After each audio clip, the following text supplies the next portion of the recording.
Burden, and more recently, Darren Asimoglu, Why Nations Fail.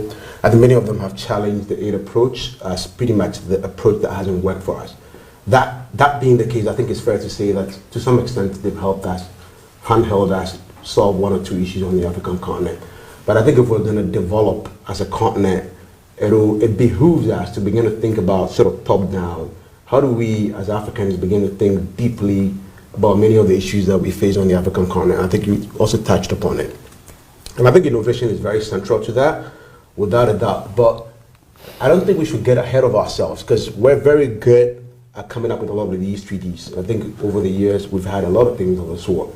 Now I want to believe that this time around we're going to get it right, and it's just not just a bunch of us coming together and there's so much hoopla around it, so much excitement around it, and over the long pole we don't take advantage of it. Now, in order for this to happen, first of all, I think it's important for us to tease out many of the things we're going to need to do first. It's important for us to know that there is a bit of disequilibrium in our educational systems. If you were to come to Ghana, the level of education you would receive over here could be quite different than you'd have in Nigeria, where you have an excessive amount of strikes and things of the sort.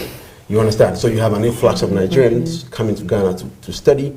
That being the case, also you have language differences. You have Francophone Africa, Anglophone Africa, North Africans.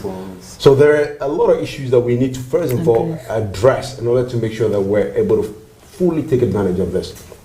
One of the things we also need to know is that according to the International Energy Agency, about 625 million of Africans don't have access to electricity.